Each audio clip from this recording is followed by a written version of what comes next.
Hello, everyone. Good morning, good afternoon, and good evening, depending on where in the world you're dialing in from.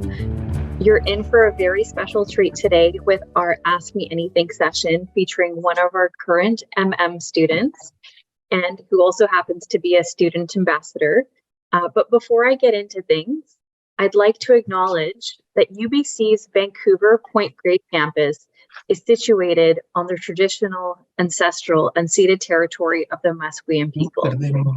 We would also like to acknowledge that you are joining us today from many places near and far and acknowledge the traditional owners and caretakers of those lands. So who do we have in the room with us today? I'll start off by introducing myself. I'm Natalie Silvestrafil, and I'm a recruitment and admissions manager, and I oversee the MM and the BMM program. So you can ask me anything program and admissions related today. I'll do my best to answer any questions you have. In just a few moments, I'm going to start off with an overview of our MM program, and then we can get into some Q&A on anything related to the program and admissions related. With me today, I have a very special guest, Mahta Amanian. Please give a little wave, Mahta. It's such a pleasure to have you here with us today. Mahta is a UBC Sauder Masters of Management current student. She's also a UBC Sciences alumni from Vancouver. And after receiving her MSc in microbiology and immunology, she wanted to continue learning and meet a very diverse group of people, gain new perspectives, and felt that the MM program was the perfect opportunity for her to integrate her science background with a business perspective. Right now, she is the VP internal in the MM Student Society and an RHL ambassador. So thanks again, Mahta, for being with us today and for taking the time out of your busy day to share your student experience with our international audience today. It's a pleasure to have you. And last but not least, we have Anina Noble, who's also in the room with us today. She's given a little wave there. She's our marketing and communications co-op student, and she's organized, promoted, and set up the whole event today. So thank you so much, Anina, for bringing us all together under this platform. So between myself, Mahta, and Anina, you're in really great hands today. We hope we can help support you in answering any questions you have. Some quick little housekeeping items and a brief little agenda on what we'll get into today. Like I said, I'm going to start off with an overview of our program in just a few moments. There'll be some time for some questions as well that you can ask me. You can also type up your questions in the chat panel, or feel free to unmute yourself and ask your questions away. You can put your hand up first using the raise your hand feature when you're doing that, and we'll do our best to answer all of your questions that you have throughout today's session. Let's dive right in and do an overview of our MM program. And after the admissions related Q&A, we'll have the opportunity to engage with Mahta and ask some great questions about her experience as an MM student. So talking about the MM program is a 9-month program. It's a full-time program offered right here where we're dialing in from, the heart of Vancouver, which is consistently ranked as one of the most livable cities, offering a nice temperate climate and surrounded by mountains, oceans, sea, and sky. Essentially, you get to study at a highly ranked academic institution in one of the world's best cities. The MM program is designed for graduates from non-business bachelor's degree. Some of the eligible faculties include forestry, arts, land and food system sciences, kinesiology, music, fine arts, amongst others. This program gives you the ability to build your bachelor's degree with the business knowledge so that you can elevate your career before launching yourself into the workforce. The program also includes a 3-month consulting project so that you can start building your work experience and start making an impact right away with hands-on experience. You'll have the opportunity to engage, collaborate, and network with local businesses on group projects, put your business skills to work on community enhancing projects such as business planning, market expansion, community planning, environmental sustainability initiatives, and much more. Career development programming is also something that's embedded throughout the curriculum. So in our next slide, you'll be able to see how career development programming is really interwoven throughout the curriculum so that you're consistently getting more and more job ready throughout the program. You're building your personal brand. You're getting those interview prep readiness, You're getting the support that you need from your own designated career coach as well. We have a whole designated team to ensure that you can effectively leverage your strengths and your supports in those key developmental areas. You'll see here, career development programming and support is something that you can leverage, of course, throughout the program, but essentially in the summer months leading up to the program start date, you can get a head start there as well. Looking at some of our admissions requirements, we do have a very holistic evaluation process, meaning we'll look at the whole person when we're making any kind of admissions related decisions. So yes, your grades are important because they enable us to make sure that you can keep up with the pace and the certain rigorous aspects of the program. But that's not the whole story. We really want to understand what your motivations are for wanting to pursue the program. How do you think this is going to help support you in reaching your future goals, whether they're short-term or long-term? And so we do take into consideration various pieces of information when we're making any kind of admissions related decisions. Community involvement, community engagement, these are all strong values that we have at the university. So we like to see you showcase that throughout any kind of volunteer work or community involvement that you've partaken in. The GMAT or GRE is a requirement for the program. However, we do have waiver eligibility requirements in place. We do encourage everyone to visit our website to determine whether they meet our waiver eligibility criteria for the GMAT GRE exam. Essentially, if you meet one of our 3 eligibility requirements, you can submit a statement of qualifications. That's a one-pager where essentially you're outlining how you meet the criteria for waiver eligibility. So I encourage you to log into our website to see if you're eligible for that GMAT or GRE waiver. And as an MM applicant, work experience is not a requirement. In fact, we have a maximum of 2 years full-time experience for the course. So anything less than that, you'd be encouraged to apply. Anything over that, unfortunately, you would be not considered as eligible to apply and might then want to consider gaining even more work experience and potentially applying for an MBA in the future once you've got closer to 5 years of full-time working experience. So this program is intended for new grads who have just under 2 years of work experience. So from 0 to 2 years, you'd be eligible to apply. And references, those are part of the application process. We accept both academic and professional. Essentially, we have a preference for a reference that's worked closely with you and can comment on your work style. And so, for instance, if you've got an academic reference and you're one of hundreds of students in a classroom and you didn't have close engagement with your professor, that mightn't be an ideal reference to submit. So we really encourage you to submit a reference that can comment effectively on your work style and your professionalism and your maturity.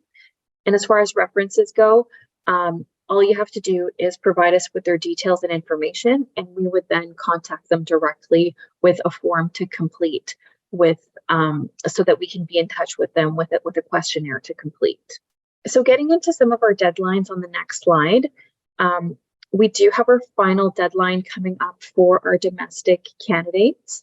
So April 25th is our final deadline for our domestic students.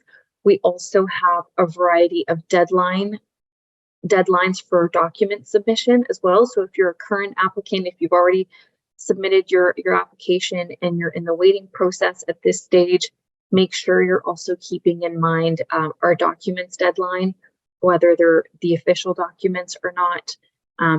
These pieces of information are important for you to get in before our deadlines. And for those of you who are here and are wanting to collect more information on our program for the cycles ahead, our new applications are going to be opening up in August. So if you're an international applicant, unfortunately at this stage, if you're submitting your application for the first time, it's a little late, but hold on until August and make sure you get your application in fresh as those application gates open. So that's an overview on our deadlines.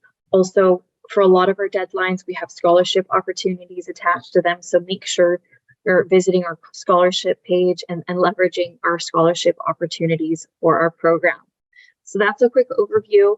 I'd like to now open things up to questions. Any kind of admissions related questions you have, feel free to unmute yourself and ask away, or you can type your questions out in the chat panel. I'm here to support you in any kind of recruitment and admissions related questions that you might have. Well, let's start with I'm sure a great question from Boyang. I saw you had your hand raised, so feel free to unmute yourself and ask away. Oh, hi, Natalie. Hi, Boyang. Thanks for stopping in. Yeah, and I just have a question regarding to the application deadlines. Like, I'm not sure what's the difference of submitting at different timelines for my application. Yeah. Yeah. So, what's the difference in the effect, or will that affect my results of the application? Yeah, I was curious about that.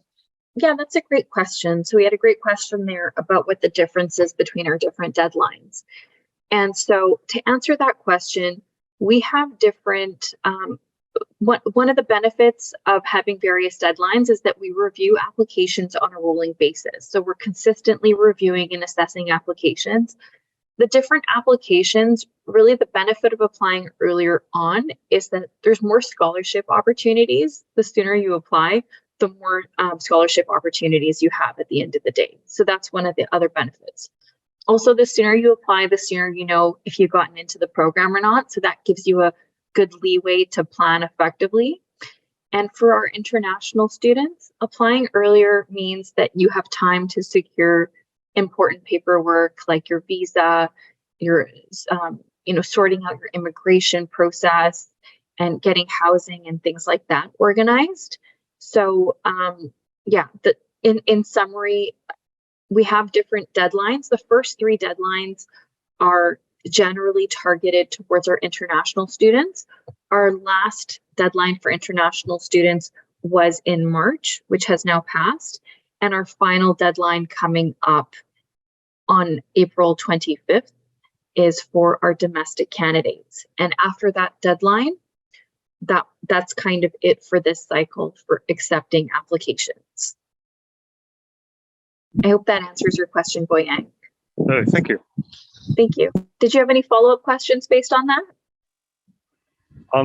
No follow-up questions, but regarding to the GRE, if it's okay to ask. Of course. Yeah, I just want to know what's the reference, like a score of the GRE test, this program I'm referring to. Yeah. So for the GMAT, the minimum requirement is 550. Anything above that is considered as competitive. And for the GRE, it would be 310 and as a minimum, and everything above that would be considered as more competitive. Okay, thank you. Thank you, Boyang. Great question. I see Milena also has her hand up, so feel free to ask away, Milena. Hello. I don't know if can you hear me? I can hear you. Here? Yes, okay. Your sound There's great. A little noise here, but I just wanted to ask about the professional background.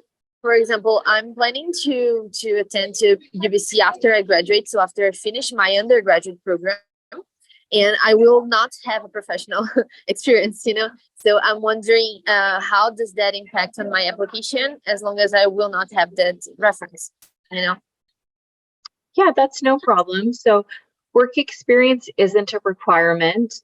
The program is really designed for people who have um, limited exposure and experience in the business context. And so for anyone who has a non-business related background, the course really gives you those solid business foundations so that you can go into the workforce and leverage your, your biology degree, your psychology degree, your English literature degree, and make yourself more marketable in the in your career, in different career settings, essentially. And so not having work experience wouldn't be a disadvantage and make you a less desirable applicant. But we would, however, like to see kind of any kind of volunteer experience or community involvement that you've been involved in. We really like seeing that from our students because it aligns strongly with UBC and Sauder's values of community involvement and giving back. Yeah, no, I completely understand. And as most students, we do only have time for volunteer work, which is like you don't have a schedule to follow or anything like as a workplace requires. But for that's okay. Okay, that's it. Thank you very much. Wonderful. Thanks, Milena. That was a great question. We have a raised hand by Zane. Zane, go ahead and ask your question. Hi, Natalie. So I have two questions. The first one is for the GMAT eligibility. I read that the requirements were you need a B+ minimum average for your bachelor's. Would this include only the quantitative courses or the whole degree? The overall. Okay. Yeah. So that was my first question. And the second question is for the GMAT, if I was looking to apply before end of April, it says that you need 7 to 20 days to get the results back. So how would that work with the applications? Yeah, so great question. So typically at the GMAT Jury Center, once you take the exam, you can pretty much see your results right away within 24 hours. However, those results, although they're helpful because they give you insight into what your score is, they're not deemed as your official results. Your official results will technically not be released into what they've kind of quoted, the 7 to 10 days or whatnot. We can check those results sooner than that if you're on a time crunch and it's not enabling you to meet that that timeline that you're given. What would be helpful is you can send us your unofficial results in your application. You can upload those to show us that you have taken the exam and what your results are. And you wouldn't then be penalized for the official results not being in within those earlier than the 7 to 10 days that they've quoted, right? So as long as you have told the test center that you are releasing your results to UBC, which when you're registering for the exam, they ask you which university would you like to release your results to. As long as you indicate to them that you wish and do consent to your results being released to UBC, we can retrieve those results earlier than those 7 days to certify that those results are official. Okay, great. Thank you. Just another follow-up. Sure. I'm not sure if you would know this, but when you're taking the GMAT online, how would it work? Do they use like a screen recorder of like the camera, or I'm not sure because I know that it wasn't allowed at some point. There was like an application. So can you just please let me know how that would work, the online GMAT? Yeah. So at the end of the GMAT, you do have an opportunity to do a screen capture of your results that can serve as a placeholder until we do get official results. So you will have the opportunity to do that. Okay, perfect. Thank you. Thank you, Zane. Okay, and we've got some great questions here flowing in the chat box. So I'll just have a quick look at those. We have a great question here with regards to career prospects for international students. So typically, and our grads are going into a variety of different industries and a variety of different roles. I'm going to say some of the most popular job titles that I've seen our more recent grads go into are project management roles, account executive roles, recruitment roles, analyst roles. It really varies in accordance to the industry that you're in. And with regards to being an international student, Canada is a country that really values international talent. Not, of course, us as the university, we really enjoy having international students because we feel like it really contributes to the diversity and the richness of the collegiate experience. Everyone bringing in different perspectives, not only based on your academic background, but also culturally and in terms of the different nationalities that are coming into the mix. That's really what contributes to creativity and innovation in the classroom. And that's something that we as a university really value, but also employers really value as well, especially with EDI being on the spotlight in a way that, of course, it has always been an important thing, but it's gained a spotlight in a way that is really prevalent in more recent years. So having that international experience and coming from an international background, if anything, is an asset. So, and something that you can really leverage as part of your career development journey. So yeah, use that as an asset because we've seen how a lot of our students have done that and how it's really supported their career journeys. So great question. Thank you for that one. Okay, we have a great question here about the dual degree program. So our dual degree program is kind of an offspring of the MM. And so what the dual degree enables is for you as a bachelor's, an undergraduate student, you can earn your master's alongside that. So whether you want to enroll as a first year student, second year student, or third year student, this is where you can start earning your bachelor's degree, your master's degree alongside your bachelor's. So all this requires is for you to take 6 undergraduate courses, business courses, during your bachelor's degree, and then you tack on an extra 6 months once you've graduated from your bachelor's. So just think about 6 and 6. 6 courses during the undergraduate component, and then an extra 6 months once you graduated. And this it's a great program. It's a great way to supplement your non-business bachelor's because you learn some effective business skills while you're doing your undergraduate degree. The UBC campus program is a separate one from the Okanagan campus program. So because they're slightly different programs, you might have to research which of the two is a better fit for you. Of course, I can speak to the Vancouver-based campus, but I would really recommend that you connect with an advisor at the Okanagan campus to see if you might want to do that program instead. Perfect.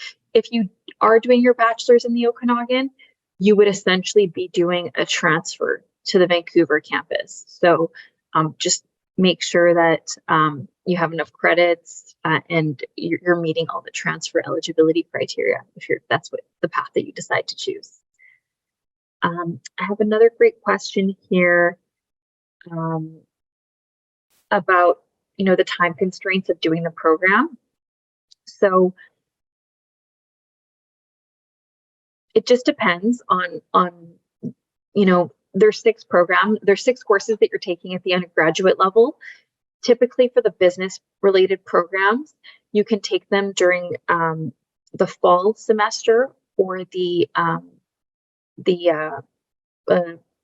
winter semester. So essentially the courses between September to December and then the January to April term, those are when you would take the business courses. Our business courses are not offered in the summer. So if you had intended to take some summer courses, I would recommend that you take your bachelor's degree courses in the summer as a means to kind of accommodate the business courses. So if you were enrolling into the BMM, the ideal might be to take, one class the first term, another class the second year, and then 2 classes the third year, and then 2 classes the fourth year. And then if you can take some of your electives and required courses for your bachelor's degree in the summertime, that would be a great way to maybe shift the load of the courses depending on what your academic background is. Okay, so those are some great questions. I see, Milena, you have your hand up, so feel free to unmute yourself and ask away. Yes, me again. Okay, so I have a question about scholarships. So I took a look on a website and I saw there are some options. It's merit-based, as long as I understood them all. And as you said here today, as soon as we apply, we have more chances to get any of those scholarships. My question really is that is it possible for one student to get more than one scholarship, or this is something that like never happens? I'm just asking because of it's for me, my reality is really expensive, the course, the whole 9 months, and I'm looking for different things, different ways that I can to actually make this come true. Absolutely, and that's a great question. So with regards to scholarships, we have a variety of merit-based scholarships, like you very well said, and we have regional-based scholarships as well, and they all have different deadlines attached to them. Typically for the merit-based ones, yes, it's just one per student. However, we have a variety of external scholarships that we advertise on our website. They're external to UBC. So you could end up getting an internal one from us and then an external one from one of our partners as well. And that would be great. That happens as well. So I just encourage you to apply for as many of the scholarships, the external ones that you're eligible for, to maximize your opportunities and your potential to earn one. And then also I'd recommend that you visit depending on what country you're from, a lot of the government websites offer scholarships for their citizens to study overseas. So I'd really encourage you to visit your local government's website on scholarship information and details. UBC Sodders also partnered with an organization known as Prodigy Finance. Those details are also on the scholarship and funding page. And Prodigy Finance is an organization that helps support international students just like yourself in securing their tuition and living expenses while they're abroad and studying overseas. So these are some different opportunities that you can leverage as an international student. Okay, that's great. I didn't know that there were other options and scholarships. Really good. And I do have a question to I don't know her name, how to pronounce it. It's Mahta. It's the student from MM. And I wanted to know a little bit about her schedule on UBC. How's it to study there? And for example, how many classes do you have on a day? For how many hours you spend on a classroom, and how do you manage your time to make your papers and your assessments and every work that you have to? I'm sure there's a lot to do on the program. And how do you manage that? The class hours on a day and the free time, which is actually not free because you have to, study. And how is that for you? That's my question.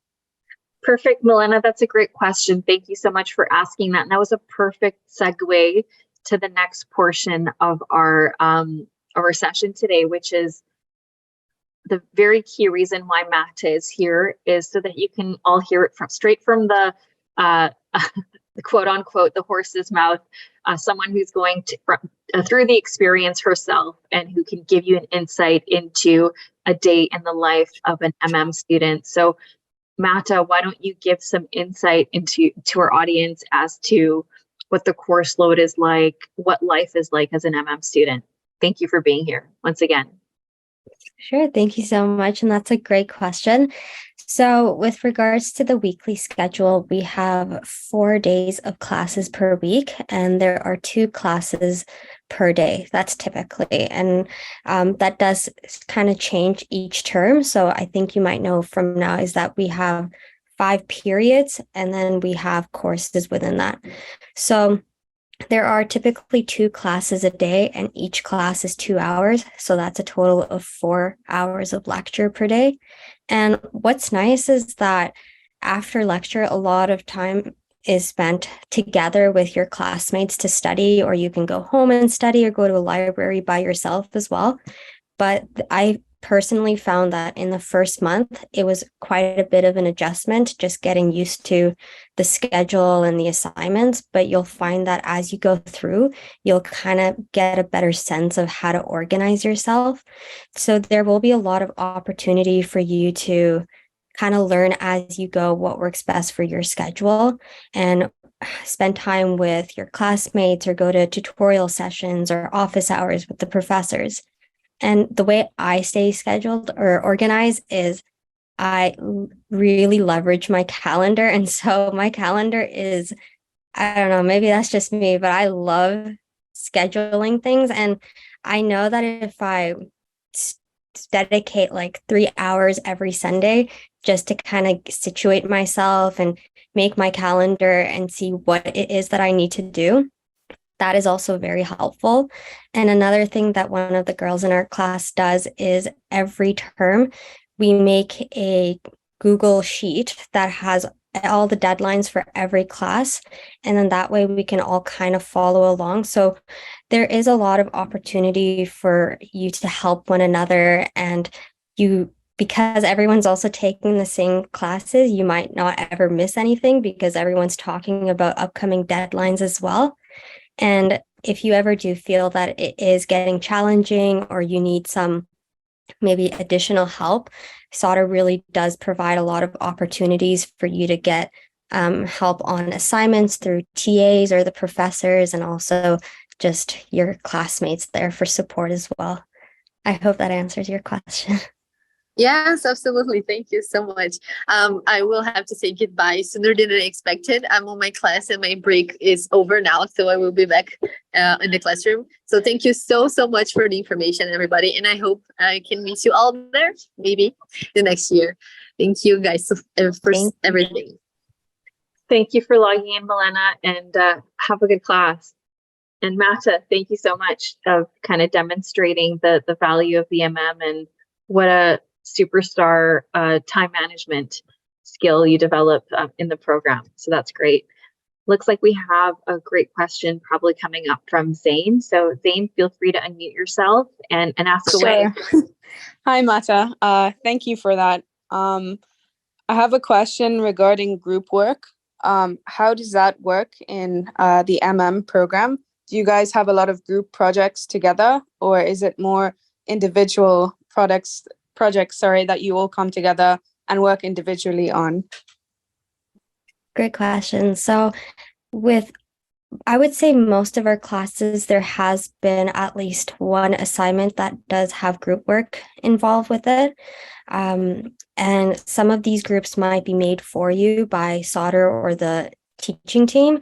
And then some classes you can make your groups yourselves.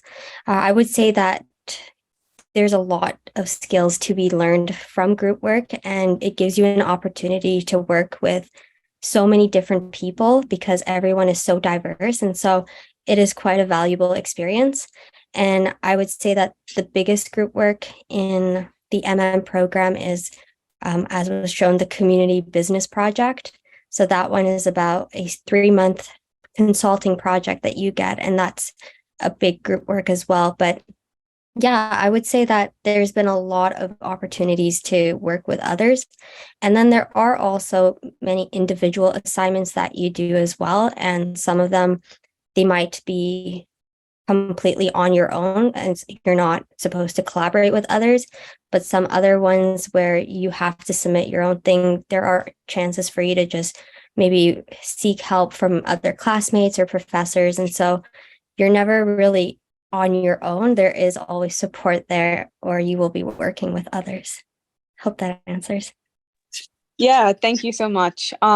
Just to follow up for what you said, for the group work projects, in terms of the syllabus outlines of percentage, do you feel like the work is more written based, or is it more like examinable? Like, do you take tests that are graded super high, or is it more just little assignments throughout the syllabus? So I would say, especially in the first half or the first 2/3 of the program, there will be more exams.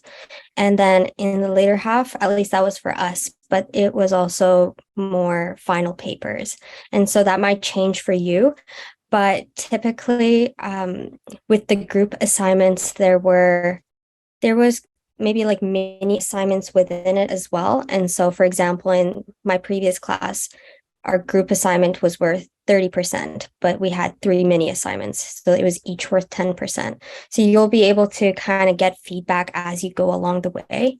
And as for the exams, there might be midterms or final exams, but I guess in terms of your question about weighting, that does depend on how much they weight that specific exam or the assignment. And that's just based on the syllabus. But I would say that the weight does typically reflect the amount of work that is required for it.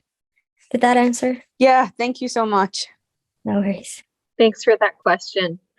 And we have another question coming through. Yeah, so I'm from Pakistan, and I have, met a lot of consultants, and they're like that for applying in, abroad, you must have a GPA of around 3 out of 4, right?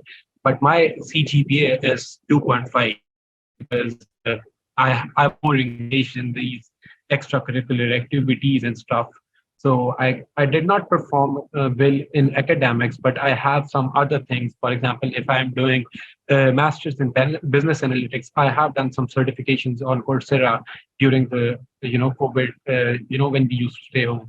So first things first, does a person who has a GPA of 2.5, is it an intelligent decision to apply, or maybe I should just stop by it because every consultant is like, you should go for PGD instead of, some diploma instead of going for a master's degree. So first question is that, yeah, my GPA is low, and how do I, cover up for it?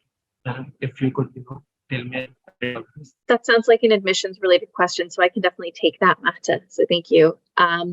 So like I said, we do have a very holistic evaluation process. So we'll look at the whole person when we're making any kind of admissions related decisions. For the academics, we do have to make sure that our students can keep up with the level of rigor involved in the program. So if your grades aren't demonstrating that, perhaps you can use the opportunity of taking the GMAT or the GRE exam as a means to demonstrate to us that you can meet those academic requirements. So I would encourage you to really try to reach for a competitive GMAT or GRE score in that case.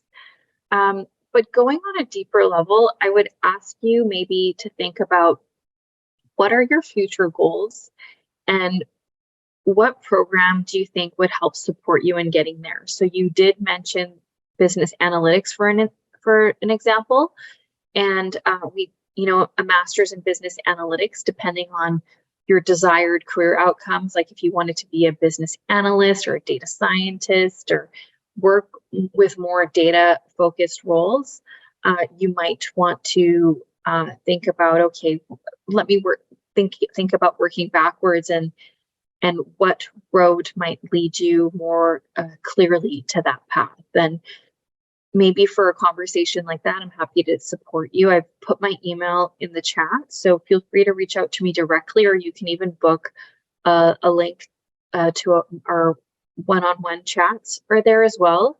And you can use that opportunity to connect with me, and I can help support and guide you in that forum. Thank you, Mohammed. Okay, wonderful. So let's take advantage of the fact that Mahta is here. If you have any questions for Mahta, feel free to ask away.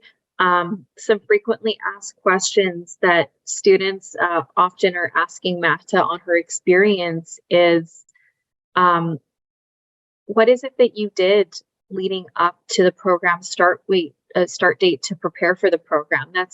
That's a question that tends to come up a lot and that I've seen in the chat panel. So if there's things that you did that helped you prepare for the program, please do share that with our audience. Yeah, for sure. So I did attend some of these events just to gain some insights from other students.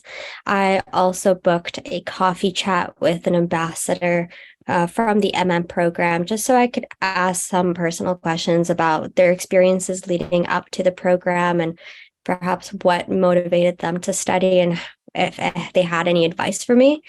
I also know that once you do get in, Sauder does provide pre-program content that can familiarize yourself with the some of the subjects like accounting or statistics and those like econ. And so I did try to use some of those to prepare myself just to get a sense of what it would be like, because going into the MM program, I had never done a single course in business. I only had my science background. So I tried to kind of use those. And if you find that it's helping you, then great. And if you think that it's not, then don't worry about it. But just try to get a sense of it and look around, maybe ask some people what they think, and any advice will go a long way. So definitely just see what's there and try it out. And if it works for you, then that's great. Thank you for that, Mahta.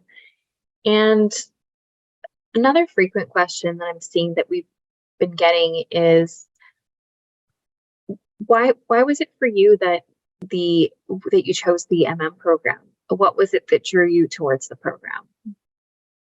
Sure. So I had my science background, and as I was working in healthcare and even in research, I realized how big of a role business had in the day-to-day lives of every career in every field. And so I found that being able to integrate my science background with business only made me a stronger and more professional individual ready for the workforce. And so I found that this was a great asset to have, as Natalie also mentioned. And I find that with any field that you go into, there's also the knowledge, but also the real world knowledge, such as how to interact with other people and how to collaborate and how to find ways to improve a system. And so this will help you in any field that you go into. And so I studied at UBC for my undergrad, and I had heard about the MM program from others and how great it was. And so I really felt that the MM at UBC Sauder was the best opportunity for me to continue living in Vancouver while also studying a great subject. Wonderful, Mahta. Thank you for that. And speaking of subjects, what would you say thus far has been your favorite course or your favorite professor? And how do you think that course will help you in your career going forward? Absolutely. So we just finished our 4th term, and one of our courses was operations, which was taught by Professor Chris Ryan. And I would say that has been one of the best courses that I've ever taken. It was, again, operations, which we were given cases on previous companies, and we were tasked with identifying perhaps what was an issue in their day-to-day processes, and then what recommendations that we would give. And I just really enjoyed this course because it had problem solving, and our professor is a math professor as well. And so he took a very interesting approach. And another thing that I really liked about that course was it wasn't just about how can we improve this process, but he really encouraged us to see how we can also improve the day-to-day lives of the people, because at the end of the day, the individuals make the business, and there's a lot of respect that we must have. And so I really like this approach that he took by looking at the business and the processes, but also the people. And I think that this course will really help me in my career, because as a business student or as anyone who goes into any workforce, it is important to see how you could improve a certain system, but also seeing how you can also respect everyone and make sure everyone's life is good. So I really like that course. Thank you so much for that, Mahta. I'm just looking in the chat here to see if we have any questions here. Any additional questions? We have another question coming from Zane, so feel free to ask away, Zane. Hi, Mahta again. Sorry, I'm asking so many questions. Just regarding your courses that you've taken, you mentioned economics, for example. Would you say that the program is more integrated in terms of like applying all the different concepts of econ into like what you've already learned? Or would you say that it's more segregated in terms of like you're learning micro and macro and it's just kind of split up? Or would you say it's more integrated altogether? Could you maybe clarify what you mean by it being integrated? Like, do you use all concepts of economics in a certain program or a certain section? Or would you say that sort of makes you take like econ 402 or macro 401 or whatever, for example? I see. Yeah. So we only had one econ course, and I would say that was a fairly introductory course, but it gave a very good overview of really everything that there is to learn, as at least for me who had never had an econ background. And so I think that there was a bit of micro and macro involved in it, but also just a very good overview of the basics. And given that there is only 5 weeks that we have, you don't really go too in depth in terms of becoming like a master in econ, but you do learn all the information that can at least help you gain a very good sense of what econ is and being able to apply the concepts. And so I would say that it is not too advanced. It is not too difficult, but it is a very good foundation for you to learn econ. Great. Thank you. No worries.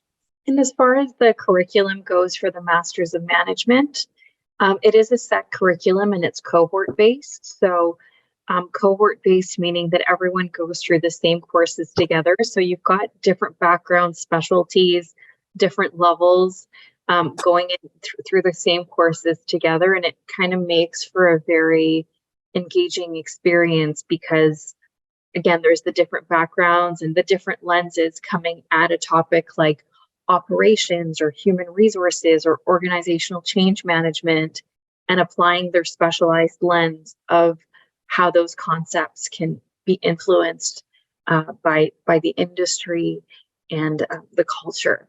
So it's a great experience in that sense as well. Thanks for that question. And we have a question here from Blessed. So feel free to ask away, Blessed. You can unmute yourself. Hello. Hi. Thank you very much, Natalia. Thank you. Sorry, I had a challenge with my device, so I had to change off. That's why. Thank you very much for allowing me. Okay, so I wanted to know the mode of application. I'm an international student from Ghana. Okay, and you are supposed to apply through an agent from Ghana.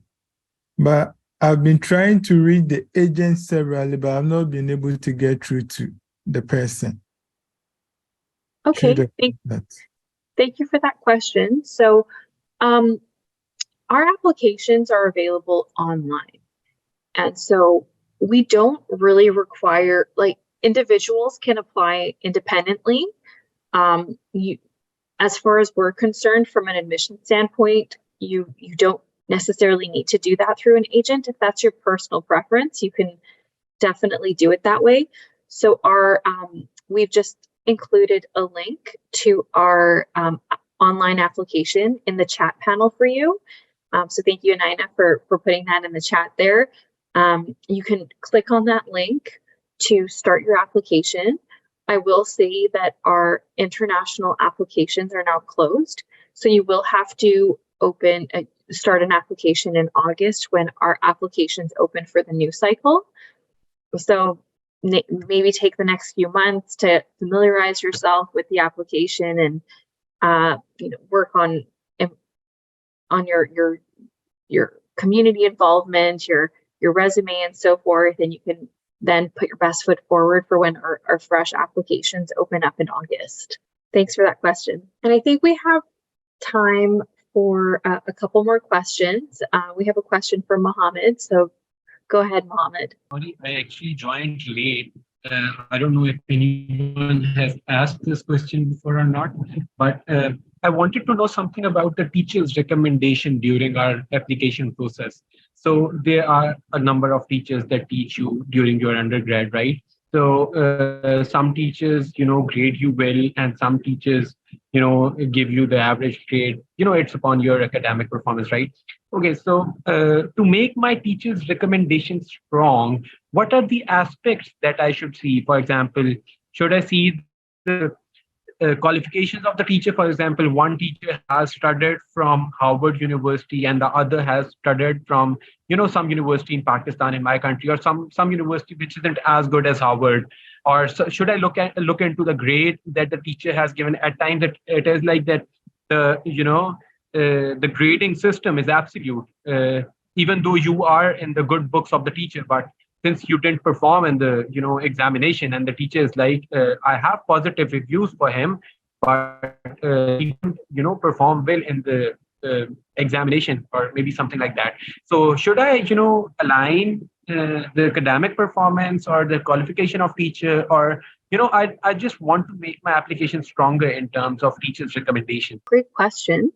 So we have that question with regards to which references you should submit. And for us, the references are an opportunity to get to know a little bit more about you. So your professionalism, your maturity, your work style. So as long as you have a professor that's worked closely with you and that can comment on those areas, that's really what determines the quality of a reference for us. If you attended a course with a professor that you barely had any engagement with and they can't really comment effectively on those elements that we're wanting to understand a bit more about, that wouldn't be really a valuable reference for us. So if you even beyond an academic reference, if you had someone that you've worked closely with and at a volunteer capacity or as a teacher's assistant, for instance, someone who could really speak effectively to your competencies, your communication style, your work style, that's really what we would really value from a reference. Thanks for that question, Mohammed. Okay, wonderful. And so our last question that we'll get into before wrapping up the webinar is a question for Mahta. Mahta, what would you say that you've been most proud of from your UBC solder experience to date? I think what I'm most proud of is the friendships that I have made, and also just how involved that I have become with UBC solder. So solder, everyone in the MM program is coming from such a diverse background. I think half of our classmates are international students, or even more than that. And building these connections and has been something that's been so different for me, because growing up in Vancouver, it's mostly just been domestic students. And I find that all these new perspectives and all these connections that I have made will be in the long term. So, and for example, one of our classmates from overseas has already invited us to visit one day. And so I think these are something that's so special. And I really do owe it to solder for building this great cohort of a class and allowing us to connect with one another. Thank you for that, Mahta. And with that, I'd like to thank you all so much for logging in with us today for our AMA session, of course, featuring one of our star students, Mahta. Mahta, thank you so much for sharing your experiences and your student journey. And make sure you're leveraging us in the weeks and months to come for any kind of admissions and application related support you might need. I've put my link to my one-on-one chat in the chat box. So make sure you're booking a one-on-one with me if you need that extra support in the weeks and months to come. Keep in mind, our domestic deadline is coming up on April 25th, and our deadlines for official documents are also coming up too. For our international students, make sure you're getting a head start on your applications and submitting your applications for our application opening date, which will be mid-August. Thank you all again for logging in. Again, good morning, good afternoon, and good evening, and see you next time. Thank you so much.